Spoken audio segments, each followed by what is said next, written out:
Students, maths master corner में खुशामदीद। आज हम डिस्कस करेंगे मिसलेनियस एक्सरसाइज चैप्टर नंबर 6 की, और इसके फर्स्ट क्वेश्चन से स्टार्ट करते हैं। Circle the correct option in each of the following. तो यहाँ पे आपको एक स्टेटमेंट दी गई है और नीचे करेक्ट आंसर है इसका। 4 ऑप्शंस में ये हमने बताना है। तो यहाँ पर आपने एक बात याद रखनी है स्टूडेंट्स, कुछ क्वेश्चंस आपके डायरेक्ट सॉल्व हो जाते हैं, कुछ को आपने सॉल्व करना होता है। तो ये आपने उसको सॉल्व करके ही ऑप्शन जो है वो चूज़ किया करें। देखें, इफ़ ए बी आपको दो सेट्स दिए गए हैं। एफ आपके पास एक ऐसा फंक्शन है फ्रॉम ए टू बी, ए से बी में है, इज डिफाइन एज।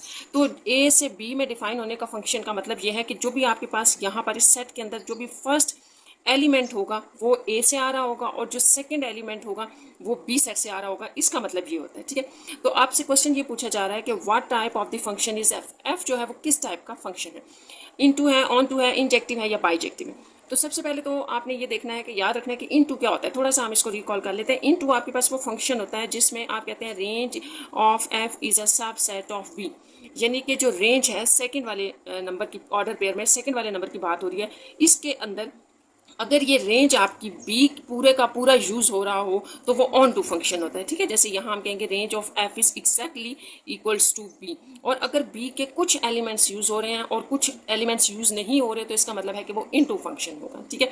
और इन दोनों के लिए जरूरी है, देखिए अगर ये इंजेक्टिव है ना, इंजेक्टिव, तो इसका मतलब है ये इनटू तो होगा, इनटू तो होगा, प्लस वन वन बी होना चाहिए, ठीक है, प्लस वन वन बी होना चाहिए। और ये जो है ये वो ऑन टू हो प्लस वन वन होना चाहिए। ये सारी डेफिनेशंस आपने पीछे एक्सरसाइज में पढ़ी है।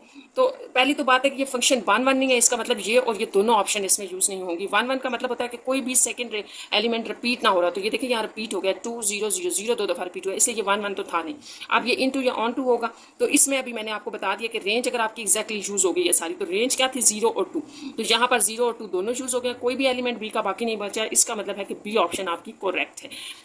नेक्स्ट देखते हैं इसका सेकेंड पार्ट, देख लें। यहाँ सेकेंड पार्ट आपके पास क्वेश्चन है, if number of the elements in a set x is 3 and number of elements in set b is 2, how many binary relations are possible from y to x। तो आपको ये कहा गया कि x के number of elements 3 हैं, y के number of elements 2 हैं। आपने सिर्फ ये बताना है कि कितने बाइनरी रिलेशंस पॉसिबल हैं। तो ये आपको याद होगा, पीछे हमने एक्सरसाइज में पढ़ा था कि 2 के ऊपर हम मल्टीप्लाई कर देते हैं x के नंबर ऑफ एलिमेंट्स को y के नंबर ऑफ एलिमेंट्स से, यानी कि 3 × 2 आ जाएगा। ये फार्मूला है बाइनरी रिलेशंस फाइंड आउट करने का। नीचे हमेशा 2 ही रहेगा बेस में, ऊपर आपने जो भी आपको दो सेट्स दिए होते हैं उनके नंबर ऑफ एलिमेंट्स को आपस में मल्टीप्लाई करते हैं। तो ये आपके पास 2 के पास 6 आ रहा है, जो कि आपके पास सी ऑप्शन है। इस तरह ये सी आपका करेक्ट आंसर है। थर्ड पार्ट है, what is the domain of the relation. अब आपके पास ये एक रिलेशन है, ठीक है, इसमें आपने डोमेन बतानी है। तो डोमेन आपने याद रखना है स्टूडेंट्स कि रिलेशन के अंदर जो फर्स्ट ऑर्डर पेयर होता है, ठीक है, उसका जो सेट बनता है उसको डोमेन कहते हैं। तो यहाँ पे आप देखें 1 2 और 3 यूज हो रहा है, तो यहाँ पर ये सी ऑप्शन में 1 2 3 है, तो यही इसकी डोमेन है, यानी कि ये आपका सी ऑप्शन करेक्ट है। 4 नंबर पार्ट है, what is the X intercept of the every point on Y axis. अब आपसे ये पूछा जा रहा है कि वाई एक्सिस की बात हो रही है। देखिए जब भी आप एक्स एक्सिस और वाई एक्सिस लेते हैं इस तरह से, ये देखें यहाँ पर आप इसको कहते हैं कि ये वाई एक्सिस है, ये एक्स एक्सिस है, इस तरफ नेगेटिव होता है और यहाँ पर भी आपके पास नेगेटिव। तो ये पूरे का पूरा एक्स एक्सिस है, जबकि आपके पास ये सारा वाई एक्सिस है। अब आपका क्वेश्चन देखिए क्या है कि what is the X intercept, X की क्या वैल्यू होगी of every point on Y axis. तो वाई एक्सिस के ऊपर आप कोई भी पॉइंट ले लें, ये सारे वाई एक्सिस के पॉइंट्स हैं। वाई एक्सिस के पॉइंट्स की बात की जा रही है, तो वाई एक्सिस के ऊपर आप कोई भी पॉइंट ले लें, तो यहाँ एक्स क्या होगा, एक्स यहाँ पर 0 होगा। तो इस तरह से ये आपकी ऑप्शन नंबर ए जो है वो करेक्ट है। Part number 5, at what point will the graph this cuts Y axis. अच्छा, आपसे अब ये पूछा जा रहा है कि ये जो ग्राफ है एक क्वाड्रेटिक इक्वेशन है, पैराबोला ग्राफ बनाएगा, ठीक है, तो ये वाई एक्सिस को किस पॉइंट पे कट कर रहा है। वाई एक्सिस के बारे में पूछा जा रहा है कि वाई एक्सिस को किस पॉइंट पे कट करेगा। तो आपने यहाँ स्टूडेंट्स याद रखना है कि इसका मतलब बिल्कुल ये नहीं है कि आप ग्राफ ड्रॉ करें और चेक करके बताएं, बहुत आसान सी बात है। वाई एक्सिस की बात हो रही है, तो इसका मतलब ये है कि आपसे वाई इंटरसेप्ट पूछा जा रहा है, ठीक है, वाई इंटरसेप्ट। और जब भी वाई इंटरसेप्ट पूछा जाएगा तो यहाँ आपने बस ये याद रखना है कि पुट कर देना है आपने इक्वेशन के अंदर x इज इक्वल टू 0। जैसे अगर आपसे x इंटरसेप्ट की बात की जाए, ठीक है, ये दोनों पॉइंट्स आपने याद रखने। अगर x इंटरसेप्ट की बात की जाए तो आपने उस इक्वेशन में y को 0 पुट कर देना है, तो जो आंसर आएगा वो x इंटरसेप्ट होगा। इसी तरह अगर आपसे y एक्सिस का पॉइंट पूछा जा रहा है, तो इसका मतलब है कि y इंटरसेप्ट की बात की जा रही है, और y इंटरसेप्ट कैसे आएगा इक्वेशन में, x को 0 पुट कर दे। अब जब आप यहाँ 0 पुट करेंगे तो ये सारा पार्ट तो खत्म हो जाएगा, तो y इज इक्वल टू -1। इस तरह आपके पास जो ऑर्डर पेयर बनेगा वो ये सी ऑप्शन में दिया है कि x 0 होगा, y -1। इसका मतलब कि ये सी ऑप्शन आपका करेक्ट आंसर है। तो आपने सिर्फ ये नहीं ले लेना, ठीक है। आपके पास ये पूरा ऑर्डर पेयर बनेगा कि इस ऑर्डर पेयर के ऊपर वाई एक्सिस का पॉइंट आएगा, वाई एक्सिस के ऊपर ये पॉइंट आएगा जो कि पूछा गया। अच्छा 6 नंबर पार्ट में देखें, if Y is equal to 2x minus 1 what is F inverse of x। तो ये आपको थोड़ा सा सॉल्व करना पड़ेगा क्योंकि आपको फंक्शन दिया गया है और उसका इन्वर्स पूछा जा रहा है, ठीक है। तो इसको हम स्टार्ट करते हैं। ये है आपके पास पार्ट नंबर 6, तो इसको लिख लेते हैं। पार्ट नंबर 6 ये था आपके पास कि अगर y आपके पास 2x माइनस 1 है तो आपने बताना है f इनवर्स ऑफ x, ये आपने बताना है। अच्छा बहुत आसान है, जैसे हमने इनके क्वेश्चन सॉल्व किए थे। अब आपके पास होता है, आपको पता है आपके पास होता है y is equal to F of X, Y को भी हम f ऑफ एक्स कहते हैं। यहाँ से हमने x को अकेला करना है तो ये f इस तरफ आ जाता है और ये f इनवर्स ऑफ y बन जाता है। अब आपने ये वैल्यू उठा के यहाँ पुट करनी है सबसे पहले। तो उसके लिए आप यूँ करें कि ये जो आपको दिया हुआ था इसमें से सबसे पहले आपने x को अकेला करना है, ये 1 इसके साथ हटाएं, x की वैल्यू हम फाइंड आउट करें। तो ये x 1 इस तरफ आ जाएगा प्लस 1, यहाँ 2x आएगा, यहाँ से आपके पास जो x होगा वो y प्लस 1 डिवाइडेड बाई 2 आ जाएगा। ये आपने x को अकेला कर लिया। अब ये वैल्यू आप यहाँ डाल देंगे, यहाँ पर अलग करके फिर आपने इसको डालना है। तो x को आप क्या कह रहे हैं, f इनवर्स ऑफ y, तो वो यहाँ पुट कर दें, y plus 1 by 2 is equal to f inverse of y। ये हो गया, ठीक है। अब आपने रिप्लेस करना है, रिप्लेस कर दें y को x के साथ। इस पूरे के अंदर y को x से रिप्लेस करने से यहाँ आ जाएगा x प्लस 1 बाई 2 और यहाँ आ जाएगा f इनवर्स ऑफ x। तो यही चीज़ आपसे कही गई थी कि क्या होगी, तो ये आपके पास आ रहा है x प्लस 1 बाई 2। तो इसको अब हम ऑप्शंस में चेक कर लेते हैं कि x प्लस 1 बाई 2 हमारे पास कहाँ आ रहा है। तो ये पार्ट नंबर 6 था, ये देखें x प्लस 1 या 1 प्लस x हो, एक ही बात है, डिवाइडेड बाई 2। सी ऑप्शन इसकी करेक्ट है। 7 नंबर पार्ट में है, if f of x what is f square of x। f of x आपको दिया गया और ये पूछा गया, तो इसको आपने याद रखना है कि ये स्क्वायर का मतलब है कि f into F of x, यानी कि ये कंपोजिशन जो आपने पीछे पढ़ी थी ये हो रहा है यहाँ पे। इसको आप जो है वो ये भी कह सकते हैं। तो इसका मतलब ये हुआ कि f के अंदर एफ ऑफ एक्स लगा के आपने फंक्शन बताना। तो ये भी बहुत ईजी सा है, इसको भी कर लेते हैं। ये था आपके पास पार्ट नंबर 7, इसको लिख लें। एफ ऑफ एक्स आपके पास है 1 बाई 2x और फाइंड आपने करना है एफ स्क्वायर ऑफ एक्स, जो कि मैंने आपको बताया है कि क्या होगा, f into F of x होगा। तो बड़ा इजी सा है, आप यहाँ लिखें, यहाँ पहले लिखते हैं f into F of x है, ठीक है। ये आपने फाइंड आउट करना है। तो देखिए यहाँ पर आपके पास क्या है, f of x is equal to 1 by 2x था। तो अब आपने क्या कर दिया, ये f एज इट इज है, x की जगह रिप्लेस कर दिया। x की जगह आपने क्या रिप्लेस किया, f ऑफ x। तो यहाँ पर भी आप लगा दें, ठीक है। हमने सिंपल ये किया है कि ये जो आपका क्वेश्चन था ना ये वाला, इसमें हमने x की जगह पे f ऑफ x लगा दिया, ऐसे ऐसे किया हमने, ठीक है। 1 बाई 2 एफ ऑफ एक्स, ये किया यहाँ पर। तो अब आप देखें ये जो एफ ऑफ एक्स है इसकी वैल्यू फिर यहाँ पुट कर दें, तो 1 बाई 2 एक्स यूँ आ जाएगा। आप ये मल्टीप्लाई करें तो ये 1 1 सा आ जाएगा, 2 2 ज़ा 4 और x। इस तरह ये आपके पास 1 बाई 4 एक्स है जो कि सही आंसर है। तो ये करेक्ट ऑप्शन यहाँ से देख लें, part number 7 1 by 4 X B आपके पास ऑप्शन इसकी करेक्ट है। 8 पार्ट देखें, if y is equals to given f for what value of x will the function become undefined। अच्छा आपसे ये कहा जा रहा है कि ये जो फंक्शन आपको दिया हुआ है ये बता दें कि ये फंक्शन किस x की वैल्यू पे अनडिफाइन हो जाएगा। तो आपने याद रखना है कि अगर ऊपर कुछ भी हो और नीचे जीरो आ जाए, ठीक है, कुछ भी का मतलब है कोई भी नंबर हो सकता है, कोई वेरिएबल हो सकता है, कुछ भी हो सकता है। तो जब भी ऊपर कुछ भी हो और नीचे जीरो आ जाए तो वो अनडिफाइन हो जाता है फंक्शन। तो यहाँ हमने सिर्फ ये देखना है कि इसके नीचे जीरो कैसे बन सकता है। जीरो सिर्फ उस सूरत में बढ़ेगा अगर x की वैल्यू 2 आ जाए, 2 लिख दें तो 2 माइनस 2 जीरो हो जाएगा, इस तरह फंक्शन अनडिफाइन हो जाएगा। तो इस तरह इससे आपके पास ये सी ऑप्शन ठीक है, यानी कि 2 लगाने से ही ये फंक्शन नीचे जीरो बनाएगा। नेक्स्ट 9 नंबर पार्ट है, which of the following is an exponential function. इनमें से आपके पास कौन सा एक्सपोनेंशियल फंक्शन है। तो आपके पास एक्सपोनेंशियल फंक्शन जरूरी है कि आपको पता हो क्या होता है। एक्सपोनेंशियल फंक्शन में आपके पास ये देखें वेरिएबल ऊपर होता है पावर के, या पावर में दिया हुआ होगा, ठीक है। सिर्फ ई वाले को नहीं समझ लेना। तो इसका मतलब कि ये भी एक्सपोनेंशियल, ये भी। तो इस तरह आपके पास ये ऑल ऑफ दीज जो है वो ऑप्शन इसकी करेक्ट होगी, क्योंकि ये तीनों ही आपके पास एक्सपोनेंशियल फंक्शन है। If F of x 10 part देखते हैं, what is the value of. अगर आपको फंक्शन ये दिया हुआ है तो आपसे सिर्फ ये पूछा जाए सिंपली कि एफ की जगह एक्स की जगह अगर आप -3 डालते हैं तो क्या आंसर आएगा। इसको आप बेशक थोड़ा सा सॉल्व कर लें। ये पार्ट नंबर 10 था, इसको हम लिख के सॉल्व कर लेते हैं। अच्छा एफ ऑफ एक्स है आपके पास 2 बाई 3 एक्स स्क्वायर माइनस 5, ये है आपके पास क्वेश्चन, ठीक है। फाइंड आउट आपने करना है, एफ की जगह एक्स की जगह -3 डाल दें। तो यहाँ 2 बाई 3 -3 डाले हैं हमने एक्स की जगह, तो स्क्वायर -5, 2 बाई 3 ये आपके पास 9 हो जाएगा पॉजिटिव का, क्योंकि ऊपर स्क्वायर था तो ये आ जाएगा। 3 3 ज़ा 9, 3 2 ज़ा 6 -5 1। तो इस तरह यह आपका 1 इसका आंसर है। तो इसकी करेक्ट ऑप्शन जो क्वेश्चन नंबर 10 की है वो बी पार्ट है, ये 10 करेक्ट आंसर। तो यहाँ ये आपका क्वेश्चन नंबर 1 कंप्लीट हो गया है। हम क्वेश्चन नंबर 2 स्टार्ट करते हैं। फाइंड द इनवर्स ऑफ, इस फंक्शन का इनवर्स फाइंड आउट करना है। At what value of the variable F inverse of x will be undefined, और ये भी बताना है कि एफ ऑफ इनवर्स एक्स की बात हो रही है, एफ इनवर्स ऑफ एक्स की, कि ये कहाँ अनडिफाइन होगा। ये तो हमारे पास फंक्शन आएगा तो हम उसको देख कर ही बताएंगे, ठीक है, और आपने ये भी फाइंड आउट करना। तो चलिए स्टार्ट करते हैं क्वेश्चन नंबर 2। क्वेश्चन नंबर 2 है आपके पास, ठीक है। क्वेश्चन नंबर 2 में फंक्शन दिया था, इसका इनवर्स ऑफ एक्स हमने फाइंड आउट करना है। तो यहाँ पर भी सबसे पहले वही स्टेप होगा कि हमने एफ ऑफ एक्स जो है, पहले ये देख लें कि हम ये लिख लेते हैं put F of X is equal to Y, क्योंकि आपको पता है वाई को भी एफ ऑफ एक्स कहते हैं या एफ ऑफ एक्स को भी हम वाई कहते हैं। तो ये यहाँ डालने से आपके पास आ जाएगा वाई, यहाँ पर हमने पुट कर दिया तो ये आ गया 3x ओवर 2x माइनस 1। अच्छा, नेक्स्ट स्टेप आपका ये है कि यहाँ से हमने एक्स को सेपरेट करना है, अकेला करना है। तो सबसे पहले ये इस तरफ ले एक्स को हम, आपने स्टूडेंट्स याद रखना है, अकेला करना है। तो यहाँ से पहले y को अंदर मल्टीप्लाई कर दें तो 2xy हो जाएगा minus Y equal to 3x।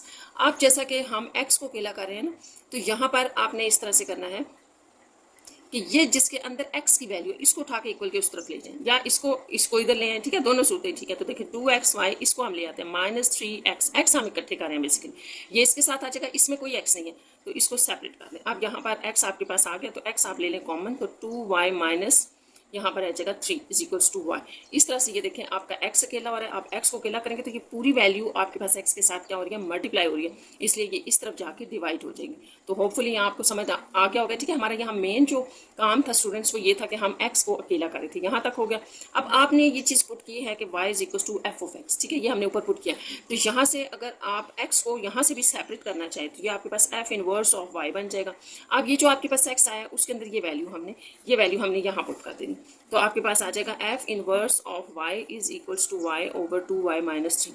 तो ये आ गया, ठीक है। अब आपने सिंपली रिप्लेस करना है, रिप्लेस कर दें y को x के साथ। इस पूरे ये जो आपने फंक्शन फाइंड आउट कर लिया है इसमें जहाँ जहाँ y है वहाँ x लगाना है। तो देखें ये f इनवर्स ऑफ x हो जाएगा सबसे पहले, फिर यहाँ x divided by 2x minus 3। तो ये आपका वो रिक्वायर्ड फंक्शन है f इनवर्स ऑफ x जो आपसे पूछा गया था, ठीक है। अब जो नेक्स्ट इसमें पार्ट था क्वेश्चन वो ये था, आप क्वेश्चन देख लें। क्वेश्चन नंबर 2 में ये था कि ये फाइंड आउट करें, ठीक है, विल बी अनडिफाइंड, और ये भी बताना है कि इसकी किस वैल्यू के ऊपर फंक्शन अनडिफाइन हो जाएगा। तो ये हमने निकाल लिया है। अब फंक्शन अनडिफाइन करने के लिए आपको मैंने बताया था कि जो भी डिनोमिनेटर में होता है यहाँ नीचे, ठीक है, डिनोमिनेटर में आप 0 अगर बना दें तो वो फंक्शन अनडिफाइन हो जाता है। अब आपने ये सोचना है कि यहाँ x की जगह हम क्या वैल्यू डालें कि ये पूरे का पूरा 0 हो जाएगा। तो इसको आप सिंपल से वर्ड्स में यूँ समझ सकते हैं, जैसे मैं यहाँ ये लिख दूँ, अब आपने सोचना है कि यहाँ हम क्या वैल्यू डालें कि ये पूरे का पूरा 0 हो जाए।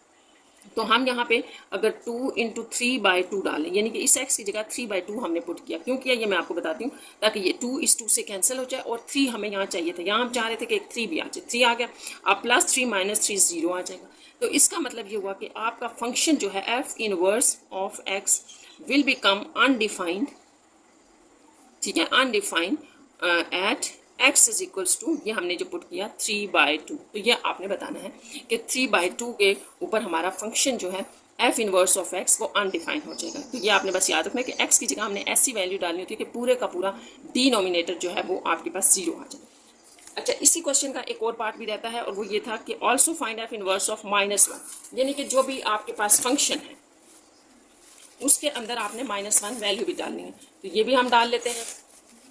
यहाँ जैसे सबसे पहले हम अपना फंक्शन लिख लेते हैं कि हमारे पास फंक्शन क्या आ गया था, F inverse of Y X, F inverse of X था हमारे पास x ओवर 2x माइनस 3, ये आ गया था।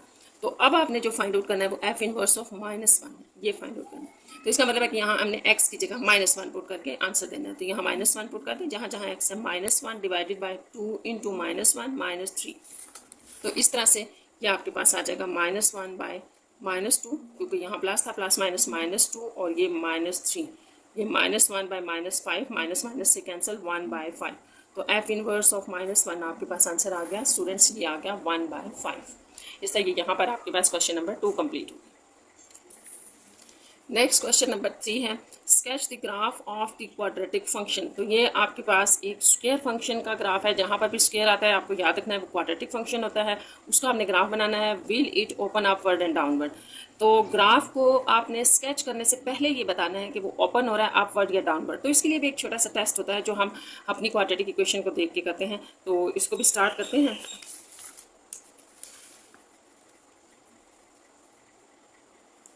आपके पास जो फंक्शन है वो एक क्वाड्रेटिक इक्वेशन है, ठीक है, ये है। अगर आप इसको सबसे पहले एक जो standard form of quadratic equation होती है उसके साथ कंपेयर करें तो वो आपके पास होती है A X square plus B X plus C is equals to 0, ठीक है। ये वाला सारा पार्ट जो होता है ये क्वाड्रेटिक इक्वेशन का पार्ट है, तो ये आ जाएगा, ठीक है। इसके साथ कंपेयर करने से हमें पता चला है कि एक्स स्क्वेयर का जो कोफिशिएंट है -1 वो ए है, तो ए यहाँ पर -1 है। बी एक्स का जो कोफिशिएंट है वो बी है, तो बी आपके पास -4 है और कांस्टेंट नंबर सी यहाँ मिसिंग है, तो इसका मतलब है कि वो 0 है। अब आपको मैंने बताया था कि ग्राफ को देखना होगा ड्रा करने से या स्केच करने से पहले कि वो अपवर्ड उसका होगा पैराबोला या डाउनवर्ड होगा, क्योंकि आपको पता है जब भी स्क्वायर का ग्राफ होता है तो वो ऐसे ही होते हैं, ऐसे होगा ऐसे होगा ऐसे होगा, ठीक है।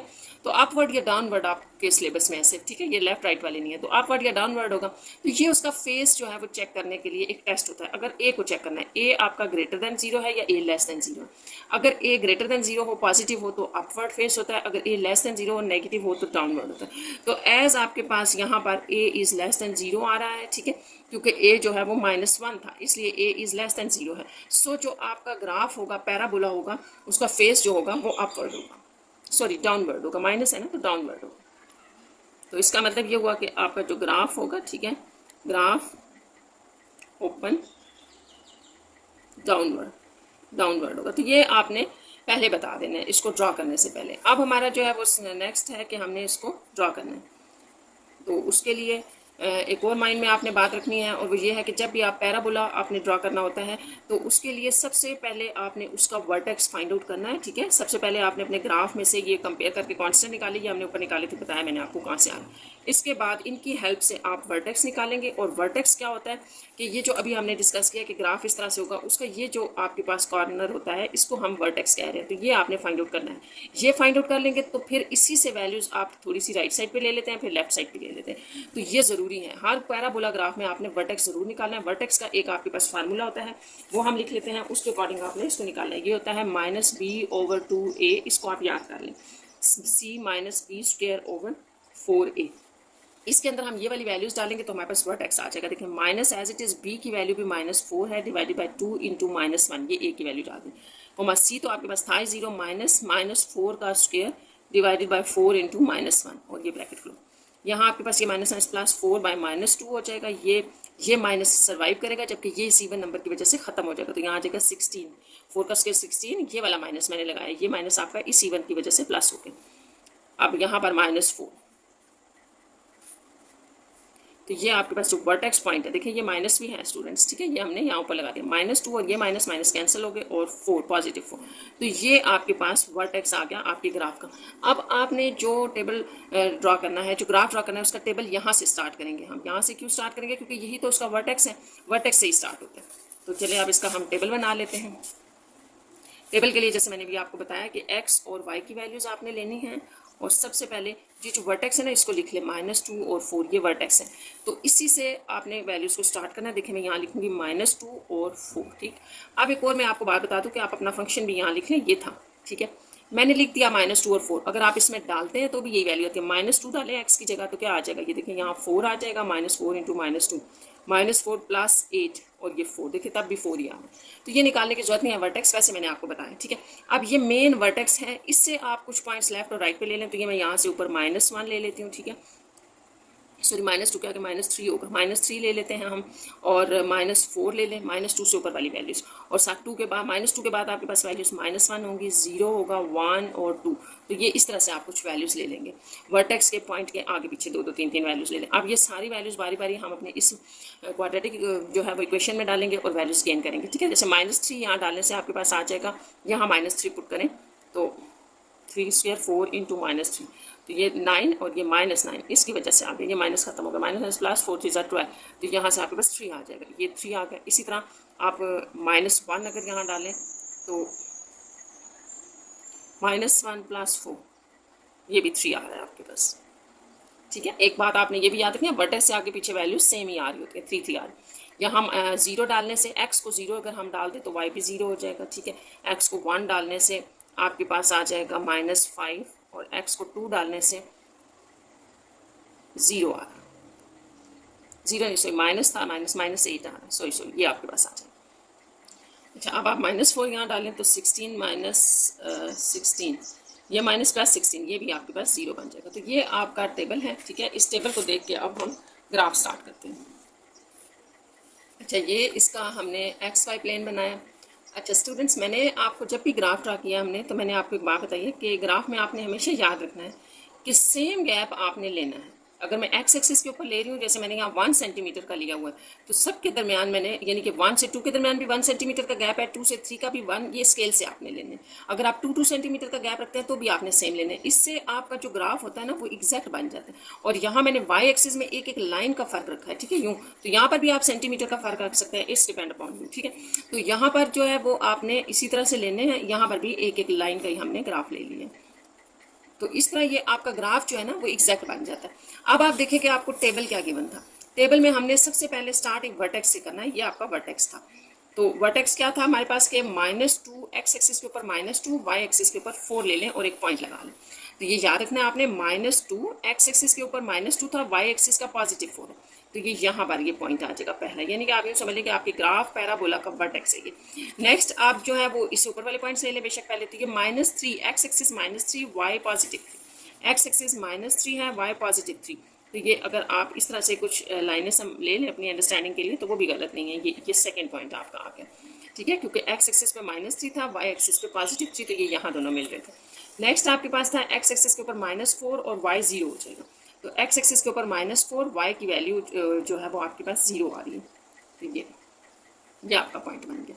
अच्छा नेक्स्ट, अब आपने याद रखना कि हम अब ये नीचे वाले पॉइंट लेने, तो ये आपके पास आप जो पैराबोला होगी उसका राइट साइड बना देंगे। तो x एक्सिस के ऊपर -1 और y एक्सिस के ऊपर +3, x एक्सिस के ऊपर -1, y एक्सिस के ऊपर 3, तो ये पॉइंट आपके पास यहाँ आ जाए। x एक्सिस पे भी 0, y एक्सिस पे भी 0, तो ये बिल्कुल आपके पास ये ओरिजिन आ जाएगा यूं करके। ठीक है, अब मैंने 2 और पॉइंट्स लिए, वैसे आप ये वाले पॉइंट्स ना भी लें तो आपका ग्राफ बन जाएगा। ठीक है, लेकिन मैंने लिए हुए हैं तो मैं इनको ड्रॉ करना भी बता देती हूँ। x एक्सिस के ऊपर 1 है, y के ऊपर -1 है, आप इस तरफ आ जाए, x एक्सिस 1 और ये -5 है, तो ये पॉइंट यहाँ आएगा आपके पास। नेक्स्ट x एक्सिस के ऊपर 2 है और y एक्सिस -8 है, तो ये 2, x एक्सिस 2 और -8 पर आपके पास ये इस तरह से होगा कि अगर आप इसको यूँ लें और इधर से ये, तो ये पॉइंट होगा। तो अब हम इन पॉइंट्स को अगर ज्वाइन करें तो ये वर्टेक्स था, याद रखना है वर्टेक्स से आपके पास यूँ बन रहा है और ये यूँ। तो ये मैंने आपको बताया था, इतना भी आपका पैराबोला शो जब होता है तो इसको अगर आप यूँ कर लेते हैं तो ये भी ठीक है। एक तरफ से थोड़ा लंबा हो गया क्योंकि मैंने वैल्यूज इस तरफ ज़्यादा ली हुई थी। तो अगर आप वर्टेक्स से सेम वैल्यूज लेते हैं, 2 इधर ले ली 2 इधर, तो आपका एग्जैक्ट ग्राफ बनेगा। मैंने नीचे 4 वैल्यूज ले ली थी, तो ये भी कोई गलत नहीं कर सकता, ये भी आपका करेक्ट है। तो ये आपका पैराबोला है। और स्टार्ट में हमने ये देखा था कि पैराबोला का जो ओपन होगा वो डाउनवर्ड है, तो ये इस बात का प्रूफ है। ठीक है, तो वो आपका एक छोटा सा स्टार्ट में टेस्ट होता है। यहाँ पर ये आपका क्वेश्चन नंबर 3 भी कंप्लीट हो गया। नेक्स्ट क्वेश्चन देखते हैं।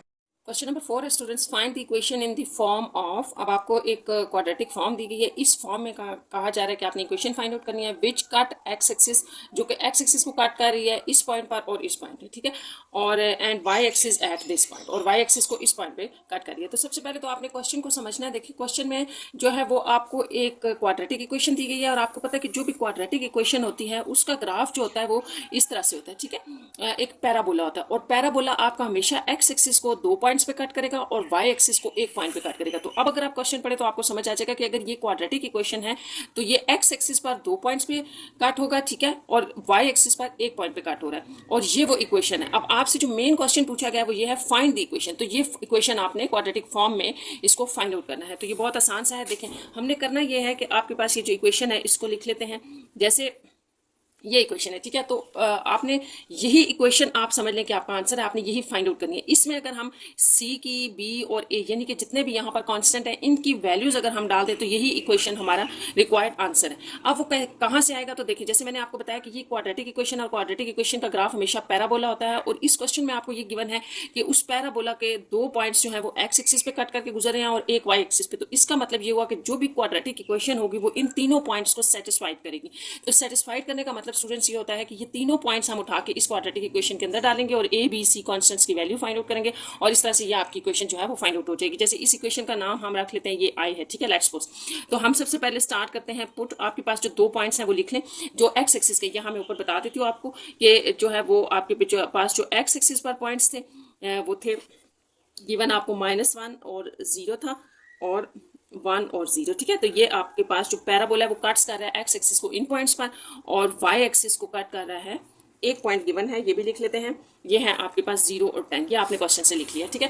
तो ये तीनों पॉइंट्स आपने याद रखने हैं, बारी बारी इस इक्वेशन के अंदर डालें। तो जब मैं पहला पॉइंट डालूंगी, ये देखें -1 और 0 हम डालें, तो आपको पता है कि ये जो ऑर्डर पेयर होता है इसमें हमेशा पहली वैल्यू एक्स की होती है, दूसरी वाई की होती है। तो यहाँ पुट करें वाई की वैल्यू 0, ठीक है। तो इसको हम कर रहे हैं इन इक्वेशन आई में डालें। तो यहाँ पर आपके पास ए और x की जगह -1 का square plus b into -1 plus c। तो इसको थोड़ा सा आप सिंप्लीफाई कर लें। -1 का स्क्वायर 1 ही हो जाएगा, a यहाँ -b प्लस c, इसको आप इक्वेशन 1 कह लें। अब आपने करना है पुट, सेकेंड पॉइंट ले लें। ये जो सेकेंड पॉइंट था हमारा, इसको हम ले लेते हैं और अपनी इक्वेशन इन इक्वेशन आई उसी क्वाड्रेटिक इक्वेशन में जो हमें गिवन है उसमें हम डाल रहे हैं।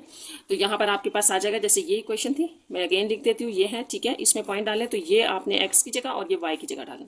तो 0 इज इक्वल टू a1 का square plus b into 1 plus c। यहाँ से सिंप्लीफिकेशन के बाद आपके पास आ रहा है a plus b plus c। इस तरह ये सेकेंड इक्वेशन होगी, ठीक है। अब जो थर्ड पॉइंट था वो ले लेते हैं। जो y एक्सिस के ऊपर आपको गिवन था वो 0 10 था, इसको पुट करना है आई इक्वेशन के अंदर और आई थी आपके पास A X square plus B X plus C. तो इसमें हम अब ये वाला पॉइंट डालेंगे, ठीक है, 0 और 10।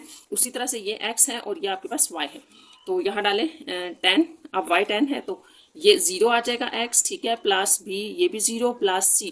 तो यहाँ से हमें c मिल गया। जैसे मैंने आपको बताया था कि अगर हम a b c तीनों फाइंड आउट कर लें और अपनी इक्वेशन i में जो गिवन क्वाड्रेटिक इक्वेशन है उसमें डालें तो हमारे पास रिक्वायर्ड इक्वेशन आ जाएगी। ये c अब आ गया, इसको जो है वो आप 1 और 2 में पुट कर लेंगे। जो आपके पास 1, ये 2 इक्वेशन है आपके पास और ये 1 है, ठीक है। तो इसके अंदर इसको हम पुट कर लेते हैं। c आपका 10 है, तो ये देखें इक्वेशन 1 और 2 मैंने अगेन लिख लिया। तो c आपके पास 10 था, इसको पुट करें, पुट इन 1 एंड 2, ठीक है। तो आपके पास क्या आ जाएगा, जब आप इसको 1 में डालेंगे c, तो ये आपके पास जो 1 है ये क्या आ जाएगी, 0 is equal to a minus b, और जो 2 है उसमें डालने से आपके पास आ जाएगा ये a प्लस b आ जाएगा, a प्लस बी, ये सॉरी 10 डाल रहे थे ना, यहाँ c की वैल्यू भी आएगी, ये आ जाएगी। ये आपके पास आ गया, ठीक है। आपने 1 और 2 में डाल दिया। अब इन दोनों इक्वेशंस को हम सॉल्व करके a b की वैल्यू फाइंड आउट कर सकते हैं। तो यहीं से अगर आप इन दोनों इक्वेशंस को ऐड करते हैं तो आप देखें कि ये दोनों आपस में कट जाएंगे, ऐड कर रहे हैं हम, ठीक है, ये याद रखना। तो ये 2a प्लस 20 हो जाएगा इज इक्वल्स टू 0। यहाँ से आपके पास आ गया 2a प्लस 20। आपने a जैसे कि फाइंड आउट करना है तो 2a इस तरफ आ गया 20 और यहाँ 2 से आप डिवाइड कर लें तो a आपका बन रहा है -10, ठीक है। ये आपके पास a आ गया। अब आप इस a को यहाँ पर ये जो आपने इक्वेशंस बनाई थी इसको आप 3 और 4 कह सकते हैं, ठीक है। ये वो इक्वेशंस हैं जिनमें आपने c की वैल्यू डाल दी थी। तो 3 और 4 में से जिस मर्जी इक्वेशन में डाल दें आप अपनी a की वैल्यू, तो b आ जाएगा, ठीक है। जैसे यहाँ पे हम 3 में इसको पुट कर रहे हैं तो 3 क्या आ जाएगा, यहाँ देखें 3 एक दफ़ा लिख लेते हैं हम। ये आपके पास स्टूडेंट्स 3 इक्वेशन थी, इक्वेशन नंबर 3। यहाँ हमने a की वैल्यू सेट करनी है तो -10 minus b plus 10, plus minus है कैंसिल हो जाएगा, यहाँ से आपका -b 0 हो जाएगा, या आप कह सकते हैं कि b आपका 0 हो जाएगा। तो ये आपके पास b की वैल्यू आ गई। तो ये जो आपके पास a b c है इनको इक्वेशन आई में डाल लें। इक्वेशन आई थी आपके पास y is equal to a x square plus b x plus c। तो ये आपको याद होगी, ठीक है। इसमें हमने a b c की वैल्यूज डाल लेनी है। तो a आपके पास है -10 एक्स स्क्वायर, ये हमने a फाइंड आउट किया था, ठीक है। b आपके पास 0 आ गया तो ये सारी टर्म खत्म हो जाएगी और c की वैल्यू 10 थी। तो ये आपकी रिक्वायर्ड इक्वेशन है, ठीक है। तो हमने उसी क्वाड्रेटिक इक्वेशन के अंदर a b c की जो है वो वैल्यूज डाल रही हैं। होपफुली आपको ये क्वेश्चन क्लियर हो गया होगा। तो नेक्स्ट क्वेश्चन देखते हैं, क्वेश्चन नंबर 5। क्वेश्चन नंबर 5 में देखें इसकी स्टेटमेंट क्या है आपके पास। Find the function f defined by, ये फंक्शन आपको दिया है, find the value of x if f of x is equal to f of 3। तो आपको एक फंक्शन दिया गया है, इसमें आपने f ऑफ x को is equal to f of 3 लेना है और x की find the value of x की वैल्यू फाइंड आउट करनी है। तो इसको भी हम स्टार्ट करते हैं। ये जैसे आपको एक फंक्शन दिया गया था, ठीक है, इसमें आपने x फाइंड आउट करना है, ये लिखा है, ठीक है। f ऑफ x को f ऑफ 3 के इक्वल लिया गया। तो सबसे पहले तो आप ना अपना फंक्शन लिख लें, जैसे ये हमारा फंक्शन है और f ऑफ 3 का मतलब आपको पता है कि क्या करना है, हमने x की जगह 3, क्योंकि f ऑफ x है ना, तो x की जगह हमने 3 पुट कर देना है इसके अंदर, ठीक है। तो आप पुट कर लें x इज इक्वल टू 3 इस इक्वेशन के अंदर, तो ये आपके पास आ जाएगी। ये फंक्शन जो है वो आपके पास सॉल्व होकर देखें क्या आ रहा है। यहाँ हम x की जगह 3 डाल रहे हैं यूँ ऐसे, तो ये आपके पास आ जाएगा 9 - 3 - 6 ये +9 है और ये -9 आ जाएगा, और इस तरह f(3) जो है वो आपके पास 0 आ रहा है स्टूडेंट्स, ठीक है। तो अब हम ये ले लेते हैं जो आपको गिवन कंडीशन थी, ये लिख लें। देखें आपके पास गिवन क्या था, गिवन कंडीशन थी कि f(x) को इज इक्वल्स टू f(3) ले लें। तो ये f(3) तो आपके पास आ गया 0, तो f(x) आपको जो है वो गिवन फंक्शन है, ये आ गया, ठीक है। अब आपको पता है कि यहाँ से हमने फाइंड x करना है, बेसिकली हमने क्या मालूम करना है, x फाइंड आउट करना है। तो यहाँ पर आप मिड टर्म ब्रेक कर लें, क्वाड्रेटिक फार्मूला लगा लें, जिस तरह मर्जी इस क्वेश्चन को आप सॉल्व कर लें। मैं इस क्वेश्चन को मिड टर्म ब्रेक से कर रही हूँ, ठीक है। तो यहाँ पे अगर हम x² -3x + 2x -6 ले लें, तो ये आपके पास आ जाएगा, x कॉमन ले लें, x -3 + 2 कॉमन x -3, और यहाँ से आपके पास x + 2 और x -3 = 0 आ जाएगा। अब यहाँ से अगर आप दो केस देख लें, x + 2 = 0, x gives -2, ठीक है। और इस तरफ भी आप देख लें, x = 3 आ जाएगा इससे। तो इसका मतलब ये हुआ कि आपके पास 2 -2 और 3 जो है वो x का आंसर है। ये x आपने फाइंड आउट करना था इस क्वेश्चन में। तो ये यहाँ पर आपका क्वेश्चन नंबर 5 कंप्लीट हो गया है। नेक्स्ट देखते हैं हम क्वेश्चन नंबर 6। क्वेश्चन नंबर 6 है आपका, find the inverse function to convert Celsius to Fahrenheit if आपको एक फंक्शन दिखा है, and use it to convert 25 degree centigrade to Celsius graphically.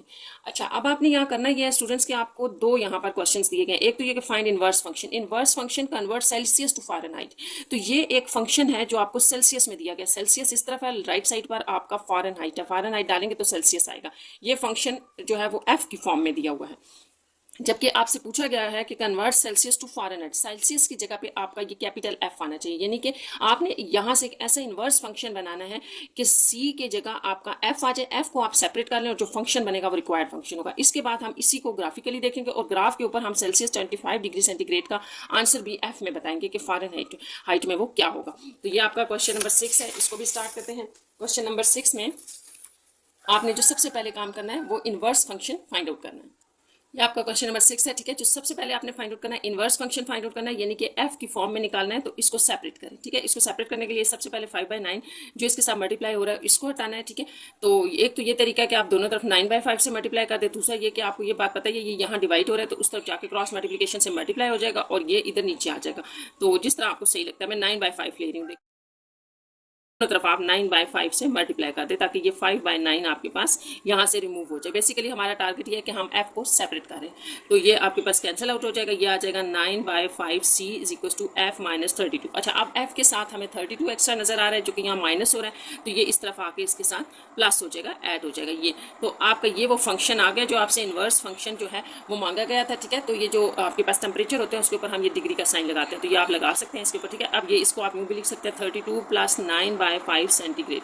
तो ये वो रिक्वायर्ड जो है वो आपके पास इनवर्स फंक्शन है, ठीक है। ये तो हो गया आपका पहला पार्ट क्वेश्चन का। अब सेकंड पार्ट ये है कि आपसे ये कहा गया कि C जब आपको 25 डिग्री दिया हो तो आपने बताना F है, ठीक है, फ़ारेनहाइट बताना है।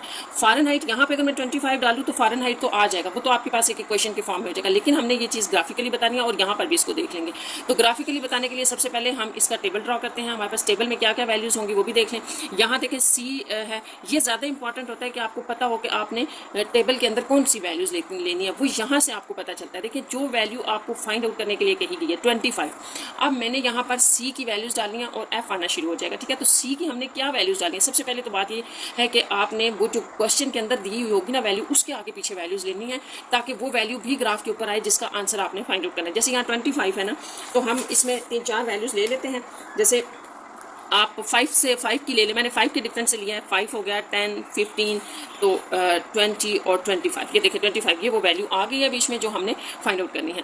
ग्राफिकली इसको हम देखेंगे, ठीक है। और यहाँ पर आप देखें, आप अगर C की वैल्यू 5 होगी, यहाँ आप डालें C की वैल्यू 5 होगी, 5 से कट जाएगा तो ये 9 रह गया, और इस तरह 9 में जब आप 32 में ऐड करेंगे 9 को तो ये आपके पास 41 हो जाएगा, ठीक है। इसी तरह से आपने बारी बारी यहाँ सारी वैल्यूज़ डालते जाना है। इसी तरह नेक्स्ट वैल्यू अगर हम 10 डालते हैं, यहाँ पर आप 10 डालें तो 5 2 10 कैंसिल हो जाएगा। देखें ऐसे हो रहा है ये क्वेश्चन, यूँ है ना, तो आपने यहाँ 10 डाला, 5 2 10, 9 2 18, 18 और 32 आपके पास आ रहा है 50 आ रहा है, ठीक है।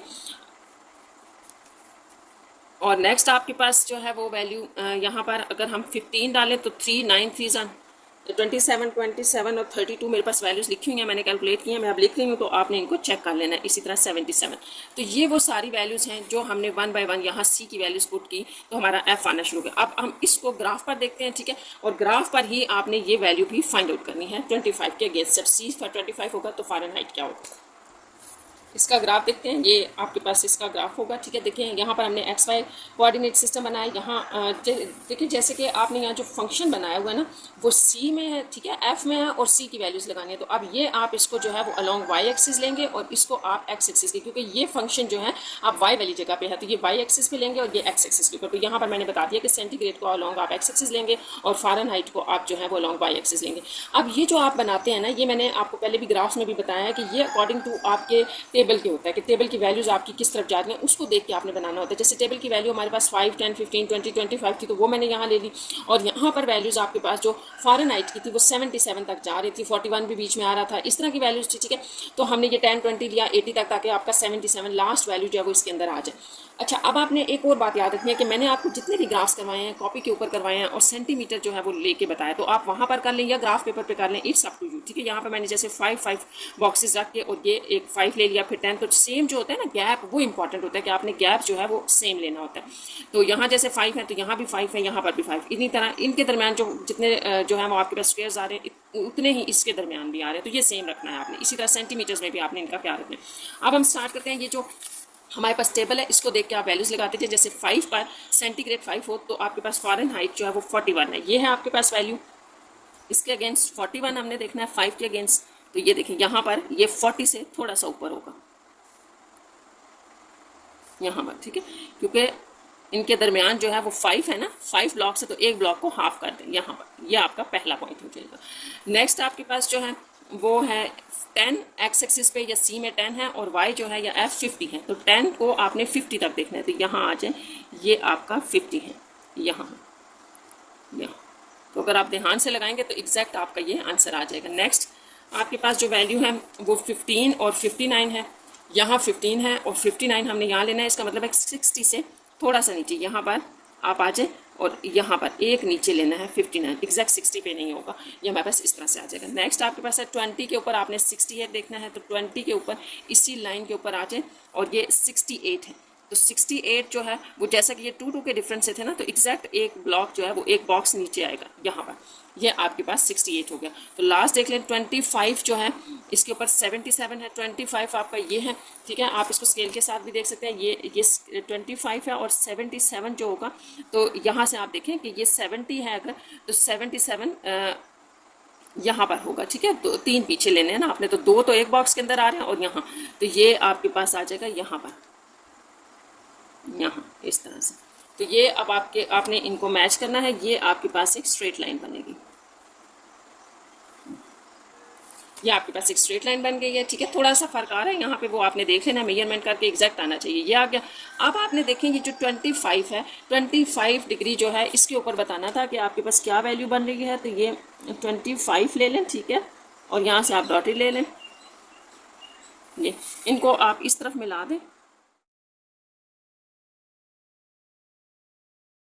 तो ये आपने बेसिकली पॉइंट फाइंड आउट करना था कि अगर आपका सेल्सियस 25 डिग्री है तो ये 77 होना चाहिए, तो ये वो पॉइंट है जो हमने फाइंड आउट करना था और इसको हमने मेंशन कर दिया। तो यहाँ पर ये आपका क्वेश्चन नंबर 6 जो है वो कंप्लीट हो गया है। नेक्स्ट क्वेश्चन नंबर 7 देखें। 7 की क्या स्टेटमेंट है, find the point of intersection of the graph of एक लीनियर फंक्शन है और एक क्वाड्रेटिक फंक्शन है, इन दोनों का पॉइंट ऑफ इंटरसेक्शन बताना है। तो पॉइंट ऑफ इंटरसेक्शन का मतलब ये है कि जब आप ग्राफ, इस तरह के क्वेश्चन स्टूडेंट्स हमने एक्सरसाइज में किए हैं, जब आप ग्राफ बनाएंगे ना क्वेश्चन नंबर 7 में, तो देखें लेट्स सपोज इस तरह से आपके पास कोई पैराबोला बन जाता है। देखिए जो भी आपके पास क्वाड्रेटिक इक्वेशन होगी उसका यही ग्राफ बनेगा पैराबोला, और ये लीनियर इक्वेशन है क्योंकि यहाँ पे पावर हमारे पास एक्स की या वेरिएबल की 1 है, तो इसका मतलब है कि ये एक स्ट्रेट लाइन होगी, तो वो स्ट्रेट लाइन कहीं से गुजर रही होगी, ऐसे करके गुजरेगी, ऐसे करके गुजरेगी या ऐसे करके गुजरेगी, इसको टच करते हुए एक पॉइंट पर, तो वो स्ट्रेट लाइन ऐसे गुजर रही है, तो वो स्ट्रेट लाइन जो है वो पैराबोला को जिन पॉइंट्स पे कट करके गुजर रही है वो पॉइंट ऑफ इंटरसेक्शन है, सिर्फ पैराबोला के ऊपर से जो जहाँ से गुजरेगी, तो ये इसका पॉइंट ऑफ इंटरसेक्शन होगा, ठीक है। ये जैसे मैंने यहाँ 1 लिखा है, ये 2 होगा, 3 जो भी होगा, तो इनमें से कोई एक होगा और 2 भी हो सकते हैं, तो वो स्ट्रेट लाइन जो है वो उन पॉइंट्स को जहाँ से कट करके गुजरेगी वो पॉइंट ऑफ इंटरसेक्शन, और ये आपने फाइंड आउट करना है। तो इसको हम स्टार्ट करते हैं कि हम देखते हैं इसको कैसे फाइंड आउट करना है। ये आपके पास 2 इक्वेशंस हैं और इनका हमने बारी बारी पहले ग्राफ ड्रा करना है, ठीक है। तो ग्राफ ड्रा करने के लिए देखिए आपको टेबल की जरूरत होगी, एफ ऑफ एक्स का और जी ऑफ एक्स का आपके पास टेबल बनेगा, दो टेबल बनेंगे, एक इसका बनेगा एक इसका बनेगा। तो सबसे पहले मैं आपको यहाँ एक बात बताती हूँ कि जब हम टेबल बनाते हैं तो हमें कुछ वैल्यूज़ चाहिए होती हैं। अब हमने इनकी वैल्यूज़ किस तरह लेनी है, तो ये आपके पास एक की पॉइंट है, अगर आप याद रखें तो आपने इस तरह से इनके जो है वो टेबल बनाने हैं कि इन दोनों को जो है सबसे पहले एक पुट कर लें, क्योंकि ये भी फंक्शन ऑफ वाई है, ये भी फंक्शन ऑफ एक्स है, ये भी, और ये दोनों जो हैं आप इनको इस तरह से ले लें कि ये दोनों जो है बेसिकली वाई हैं। ठीक है, यहाँ पर आप इन दोनों को जब वाई लिखते हैं ऐसे लिख लें। ठीक है, आप इनको सेम पुट कर लें, x is equal to 2 x square is equal to 4x plus 2, क्योंकि दोनों फंक्शंस जो हैं वो y के हैं, x के हैं ना, तो y के इक्वल हुए, यानी कि ये भी आपके पास y है और ये भी y है, तो इन दोनों को हमने सेम पुट कर लिया, इक्वल ले लिया। यहाँ से आपके पास कुछ पॉइंट्स आएंगे, फिर मैं आपको बताऊंगी कि हम उनको यूज़ करके टेबल कैसे लेंगे। तो इनको सॉल्व कर लेते हैं। यहाँ पर आप इसको 0 कर लें और ये दोनों जो हैं ये इस तरफ ले जाएं, क्योंकि इस तरफ हम इनको सॉल्व कर लेते हैं। प्लस एक्स इधर आके माइनस एक्स हो जाएगा, -2 है प्लस 2 हो जाएगा। तो देखें एक्स स्क्वायर ये और ये आपको -5x दे देंगे प्लस 4, तो ये आपके पास एक क्वाड्रेटिक इक्वेशन बन गई है। इसको आप ऐसे भी लिख सकते हैं। ठीक है, अब हम इसको मिड टर्म ब्रेक से कर लेते हैं।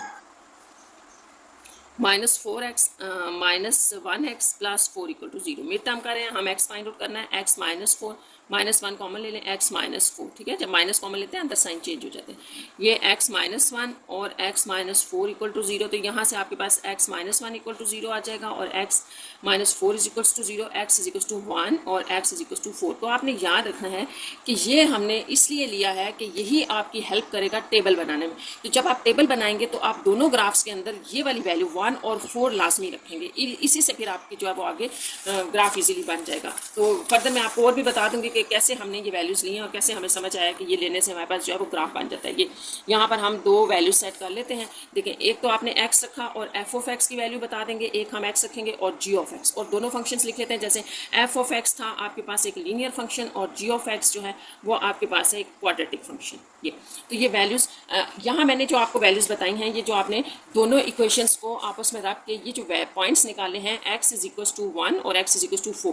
तो अब आपने याद रखना है कि जो ग्राफ में हम वैल्यूज़ x की लेंगे, आप इसमें कंफ्यूज होते हैं ना कि x की क्या वैल्यूज़ लेनी है, तो उनमें ये होनी चाहिए, ये भी होनी चाहिए और कुछ और भी वैल्यूज़ ले ले। तो हम स्टार्टिंग यहीं से कर लेते हैं, यानी कि 1 2 3 4 ये ले लेते हैं और यहाँ पर भी हम 1 2 3 4 यही वैल्यूज़ ले लेते हैं। तो इस तरह से आपके पास ये फंक्शंस में डालने से वैल्यूज़ आना शुरू होती है। यहाँ जैसे आप 1 डालते हैं, x की जगह 1 डालें तो -1 आ जाएगी f ऑफ x, 2 डालने से ये आपके पास 0 हो जाएगा, 3 डालने से 1 और 4 डालने से 2, ये सॉल्व हो गया। इसी तरह 1 डालें यहाँ पर तो ये 1 -4 प्लस 2, तो ये आपके पास -1 आ जाएगा। यहाँ 2 डालें आप तो 4 और प्लस 2, ये यहाँ सॉल्व कर लेते हैं। 2 4 -4 इंटू 2 प्लस 2, ये वैल्यू है ना, तो -8 प्लस 2, 4 और 2 6 -8, ये आपके पास आ जाएगी -2 वैल्यू। नेक्स्ट 3 डालें यहाँ तो 9 -11 -12, ये आ जाएगी -1 और फिर आप जो है यहाँ पर 4 डालें तो ये कैंसिल और 2, तो ये आपके जो है वो टेबल हैं। अब इनका ग्राफ ड्रा करेंगे हम।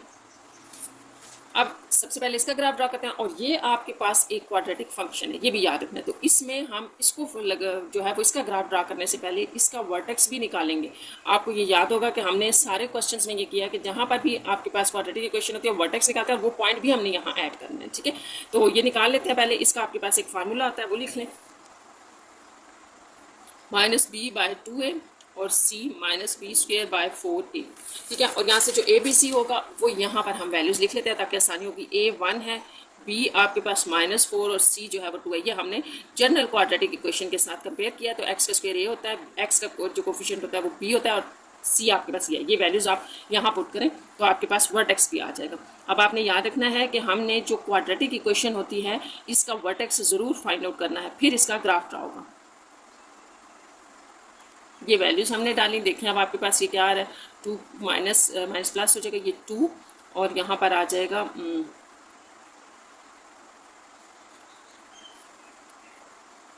यहाँ से -2 आ जाएगा। तो ये इसका वर्टेक्स पॉइंट है और ये वर्टेक्स भी यहाँ होना चाहिए। ये देखिए ये है आपका वर्टेक्स। ठीक है, तो ये ऑलरेडी ये पॉइंट था, ना होता तो आपको यहाँ ऐड करना पड़ेगा।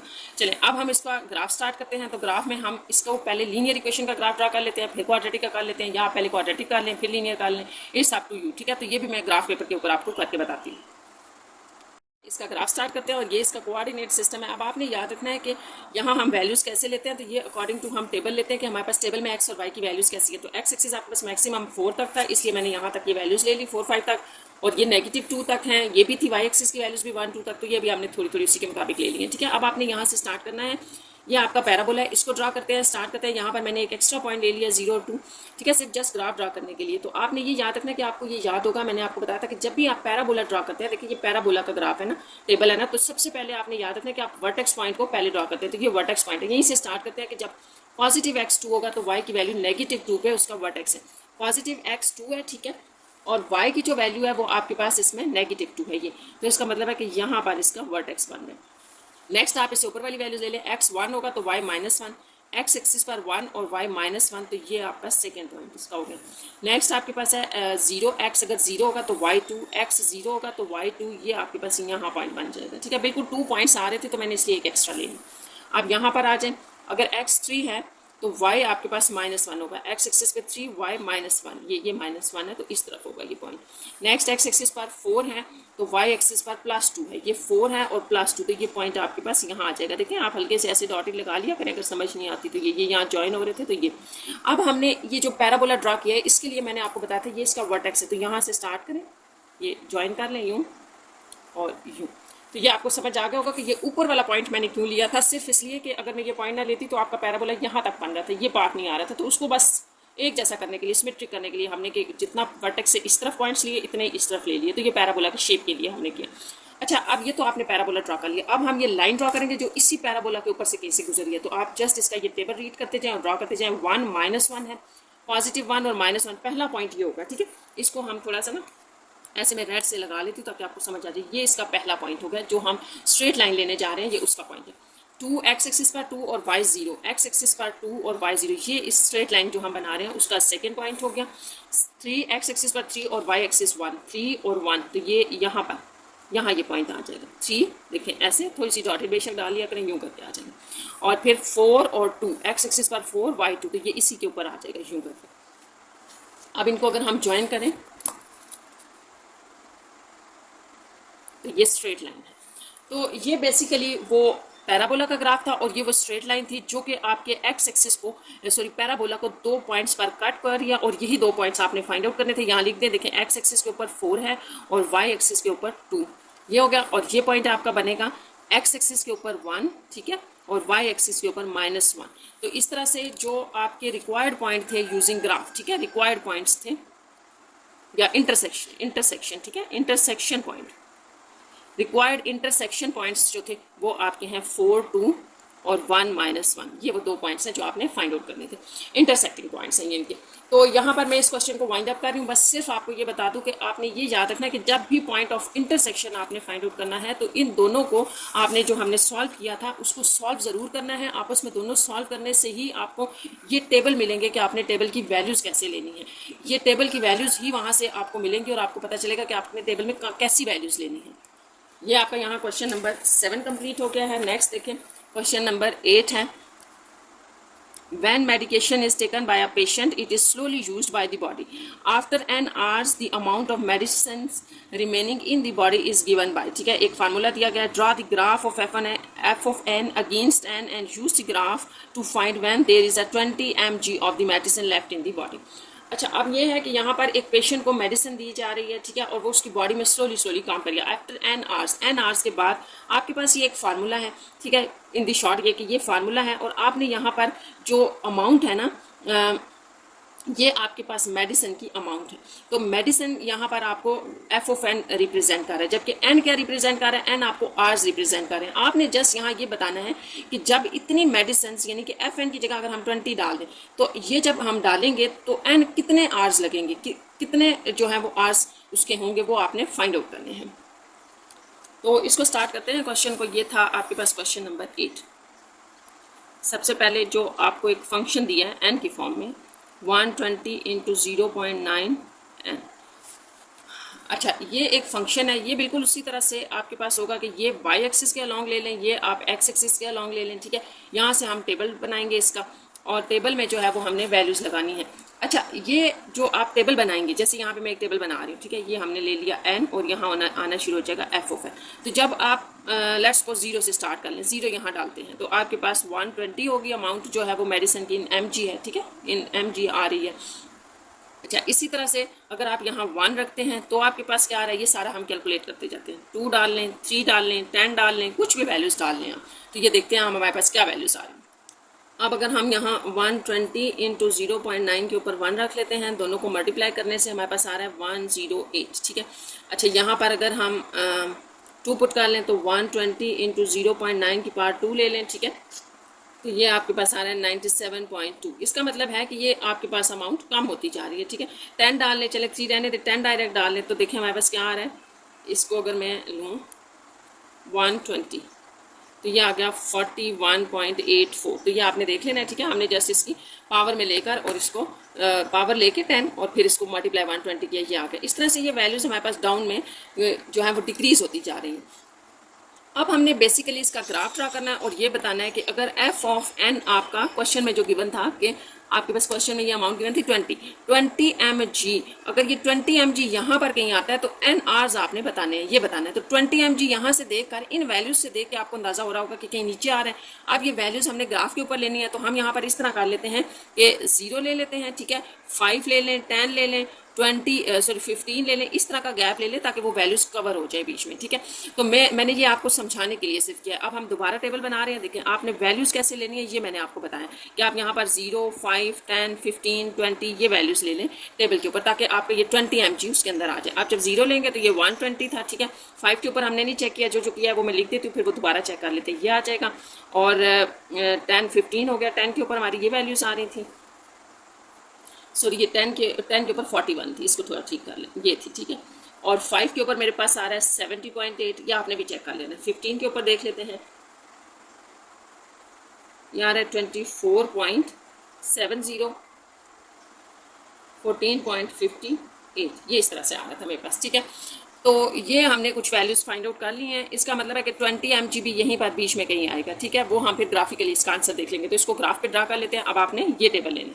अच्छा, ये इसका कोऑर्डिनेट है, ठीक है। आप थोड़ा सा टेबल को देख लें, फिर हम ड्रा करते हैं। टेबल में हमने देखा था कि n हमने 20 आवर्स तक लिए हैं, तो ये यहाँ पर आपका x एक्सिस के अलॉन्ग n है और y एक्सिस के अलॉन्ग f ऑफ n है, ठीक है। ये आपका ना यहाँ से फंक्शन से पता चलता है कि x एक्सिस के अलॉन्ग कौन है। ये राइट साइड पे जो फंक्शन होगा वो x एक्सिस के अलॉन्ग है, जो लेफ्ट साइड पे है वो y एक्सिस के अलॉन्ग है। तो ये हो गया, ठीक है। अब मैंने यहाँ पर ये 20 तक लिया और ये आपका 120 तक था मैक्सिमम वैल्यू जो आपकी टेबल की थी 120। तो यहाँ मैंने 10 का स्टूडेंट्स गैप लेके 120 का लिया। थोड़ा सा लंबा बन गया, लेकिन ये सिर्फ मैंने इसलिए बनाया कि आप इस तरह से अगर एग्जैक्ट वैल्यूज़ लोगे ना, जैसे आप यहाँ से यहाँ तक 10 वैल्यूज़ हम काउंट करेंगे तो 5 यहाँ पे जो है ना बीच में स्मॉल बॉक्सेस आ रहे हैं। ये स्मॉल जो बॉक्स आपके पास 5 आ रहे हैं, ये हर एक जो है वो 2 का है, 2, 2, 4, 4, 6, 7, 8, 9, 10। इस तरह आप इनको ईजिली अलग अलग करके जो है वो स्ट्रेट लाइन ड्रा कर लोगे, इसलिए आप ये गैप रख लेंगे ईजी है। वरना अगर आप 15 का रखेंगे तो उससे आपको थोड़ा सी कन्फ्यूजन होगी, एग्जैक्ट ग्राफ भी नहीं बनेगा। तो इनको आपने देखना है कि हमने इनको कैसे रखना है ताकि आपका ग्राफ एग्जैक्ट बन जाए और इसमें ग्राफ में नंबर ना कटे। तो अभी हम इनको स्टार्ट करते हैं। देखिए 0 पे 120 है, जैसे ये 0 है तो ये 120, ये देखिए एग्जैक्ट आपके पास ये नंबर लोकेट हो गया। इसी तरह आपको आगे आसानी होगी जहाँ पर एग्जैक्ट नंबर नहीं है, जैसे 70.8 है, 5 के ऊपर 70.8 है, 5 के ऊपर 70 देखें आपको एग्जैक्ट मिल जाएगा। और 0.8 की बात हो रही है ना, तो 0.8 का मतलब ये है कि यहाँ से लेके यहाँ तक ये आपके पास 10 नंबर हैं, तो ये 2 टू के हैं, 72 यहाँ बन जाएगा। तो आप तो 70.8 कह रहे हैं, तो बस थोड़ा सा यहाँ से हल्का सा ऊपर कर लें, यहाँ पर ये पॉइंट बन गया। सेकंड पॉइंट आपका, ठीक है, जो कि 5 से बना था। 10 के आप 41 कर लें, 10 के ऊपर 41 है, तो ये अगर 40 है तो इससे बिल्कुल हल्का सा आपने ऊपर लेना है, 41 हो जाएगा, ठीक है। या हाफ में कर लेना, क्योंकि एक स्क्वायर जो है वो 2 नंबर का है, तो हाफ स्क्वायर का हाफ हो जाएगा। नेक्स्ट आपके पास है 15 के ऊपर 24, तो 15 के ऊपर 24 है, ये देखिए 7 आ रहे हैं तो राउंड ऑफ कर लें 25। तो 15 के ऊपर बेसिकली आपने 25 देखना है। तो अगर ये 15 है तो 20 ये है, तो 25 जो है वो 30 और 25 के सेंटर में आ जाएगा। यहाँ पर ये पॉइंट होगा आपके पास, यहाँ से 15 की तरफ आ रहा है और यहाँ से 25 की तरफ आ रहा है, तो ये पॉइंट होगा। जब आप ये पॉइंट एग्जैक्ट करेंगे तो तभी आपकी स्ट्रेट लाइन भी सही बनेगी। नेक्स्ट आपके पास है 20 से 14 है, 15 कर लें इसको भी, 20 के ऊपर 15 पॉइंट एग्जैक्ट देख लें, तो ये भी इन दोनों का हाफ हो जाएगा 20 के ऊपर, तो ये पॉइंट यहाँ आ जाएगा हाफ में। ये लास्ट पॉइंट था आपके पास, ठीक है। अब इन पॉइंट्स को आपने मिलाना है, ज्वाइन करना है, तो इनको मिलाएं ज़रा। ये ऐसे आ रहे हैं, ठीक है, ऐसे, ठीक। ये यूं होगा, ये सॉरी मुझे आपको बताने की याद नहीं रही, ये आपके पास एक एक्सपोनेंशियल फंक्शन है, ये भी आपने याद रखना। देखिए ये एक्सपोनेंशियल फंक्शन है ना, पावर इसकी ऊपर आ रही है, कांस्टेंट या वेरिएबल जब भी ऊपर होता है तो आप कहते हो कि ये एक एक्सपोनेंशियल फंक्शन है। इस तरह से वो आपके पास कुछ भी हो, ठीक है, जब भी ऊपर आता है वेरिएबल तो वो एक्सपोनेंशियल फंक्शन होता है। एक्सपोनेंशियल फंक्शन का ग्राफ इस तरह से होता है, ये आपके पास स्ट्रेट लाइन नहीं होती, लीनियर इक्वेशंस जो होती हैं उनका ग्राफ स्ट्रेट लाइन होता है। तो ये एक आपके पास ग्राफ बन गया है, ठीक है। अब आपका क्वेश्चन ये था कि अगर f ऑफ n आपका 20 mg है, ठीक है, 20 mg है, तो व्हाट इज n, n आपने बताना है। तो यहाँ से आप देखेंगे कि f ऑफ n mg, ठीक है, ये f ऑफ n अगर आपका 20 mg है तो 20 mg तो ये है, आपने यहाँ से इसको डॉटेड में ड्रॉ करना है, ठीक है, और देखना है ये किस पॉइंट पे यहाँ टच कर रही है। इस पॉइंट को आपने x एक्सिस के ऊपर चेक करना है कि ये क्या है। अब आप देखिए कि यहाँ पर आपके पास हर एक उसमें जो है वो कितना गैप है, 5 का गैप है, ठीक है। तो यहाँ पर अगर ये 15 है तो 16 और ये 17, मतलब होना तो 17 चाहिए, ये मेरे पास 16 पॉइंट, ये पॉइंट बन रहा है, ठीक है, ये तकरीबन मेरे पास जो है वो पॉइंट बन रहा है 16.8, इस तरह से कुछ 80 बन रहा है, ठीक है। तो इसको आप कह सकते हैं राउंड ऑफ करके कि 17, तो ये 17 आवर्स है, क्योंकि आपने जो टाइम लेना होता है ना वो टाइम वो आपने एग्जैक्ट फिगर में लें। तो ये 16.8 समथिंग आ रहा था मेरे पास, तो ये ग्राफ में थोड़ा सा फर्क हो सकता है, जबकि ये आंसर ठीक है। तो ये n आपके पास 17 होगा। तो इस तरह से जो है ना वो आप ये कह सकते हैं कि ये जो आपके पास Fn है, ये जब 20 mg है तो n आपके पास 17 होगा। और इसको चेक करने का मैं यहाँ पर आपको एक छोटा सा मेथड भी बता देती हूँ। उसके लिए ये है कि अगर आप अपनी इक्वेशन ले लें जो गिवन थी, ये आपको गिवन थी, ठीक है, यहाँ आप 20 लगा लें, यहाँ से भी आपका n आ जाएगा, पता चल जाएगा n क्या है। 20 डिवाइडेड बाई 120 हो जाएगा, 0.9 के ऊपर n आ जाएगा। ये आप सॉल्व कर लें तो 6 1/6। अच्छा, अब आपने यहाँ याद रखना है कि ये n हमने फाइंड आउट करना है। तो n फाइंड आउट करने के लिए आप दोनों तरफ log ले लें, ठीक है, क्योंकि आपको पता है कि जब भी आपने ऊपर जो वेरिएबल फाइंड आउट करना हो, ऐसा कॉन्स्टेंट फाइंड आउट करना हो जो ऊपर हो, तो हम log ले लेते हैं। यहाँ आप लिख लें log 1/6। और यहाँ एक और काम करें, पावर आपको पता है बैक टू दी लॉग आ जाती है, ये आपने 9th में पढ़ा है, ठीक है। यूँ अब जैसा कि हमने n फाइंड आउट करना है तो ये सारी वैल्यू यहाँ से उठाएंगे, इस तरफ आ जाएगी, इसको आप कह लें log 1/6 whole divided by log 0.9 is equals to n। तो इस तरह से ये आपका n आ जाएगा। इस सारे को आप कैलकुलेट करें तो ये तकरीबन 17 बनता है, 17 आवर। ये आपको पता है कि हमने कैसे करना है, ये मैं आपको बता देती हूँ। यहाँ पर देखें 1/6 को आप कहते हैं 0.16, तो आप यूँ लिख लें log, ये log 0.16 डिवाइडेड बाय log 0.9, तो ये देखें 17.39, ठीक है, तो ये 17 आ रहा है। तो इसको मैं एक दफ़ा फिर रिपीट कर देती हूँ। ये सिर्फ चेक करने के लिए मैंने आपको बताया था कि अगर 20 mg होगा तो ये 17 आपने ग्राफिकली वैसे बताना है, वो हमने कर लिया, उसी तरह आपने बताना है। लेकिन इसको क्वेश्चन में आप इस तरह से सॉल्व कर सकते हैं कि यहाँ fn की जगह 20 डाल लें, ये आपके पास आ गया, ठीक है, ये यहाँ डिवीजन में आ गया, दोनों तरफ आपने log लिया क्योंकि n नीचे लाना है, तो n आपको पता है बैक टू दी log आ जाता है, यहाँ आ जाएगा, और ये वैल्यू एज इट इज़ और ये भी एज इट इज़, ठीक है। इसको डिवीजन में ले आए और n अकेला करें, इसको कैलकुलेटर पर सॉल्व करें। इस तरह ये आपके पास कितने आर्स बन रहे थे।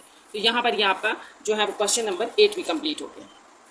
क्वेश्चन नंबर 9 है आपका, लास्ट क्वेश्चन है। अ साउंड वेव्स एम्पलीट्यूड ए, ठीक है, साउंड वेव्स एम्पलीट्यूड ए से रिप्रेजेंट किया गया है, is given by a function. उसका फंक्शन दिया गया है T is the time in this second if T is 5 second. अगर टी 5 सेकंड है, व्हाट इज द एम्पलीट्यूड, तो आपको ए बताना है। तो यहाँ पर आपके पास ये जो फंक्शन है इसमें आप जस्ट टी पुट कर दें। तो ये स्टार्ट करते हैं हम, क्वेश्चन नंबर 9 है, ये आपके पास फंक्शन था। देखें आपने टी आपको जो है ना वो गिवन है कि 5 सेकेंड है, ठीक है। तो आपने फाइंड क्या करना है, आपने एम्पलीट्यूड फाइंड आउट करना है। तो एक तो इसका बड़ा आसान सा तरीका ये है कि आप इसी के अंदर 5 पुट कर दें, तो ये आपके पास आ जाएगा cos 5, ठीक है। मॉड का मतलब है कि अगर कोई नेगेटिव में वैल्यू आ रही है तो इसको आप पॉजिटिव कर लें, पॉजिटिव लेनी है आपने बेसिकली, ठीक है। अब ये देखें ये बड़ी आसान सा है, कॉस आपने यूँ लेना है cos 5, ठीक है, ये आपके पास आंसर आ गया। इसको आपने मल्टीप्लाई कर देना है 2 के साथ, तो ये आपके पास 1.99 आ रहा है जो कि अप्रॉक्सीमेटली 2 है। तो ये आपका आंसर होगा इसका।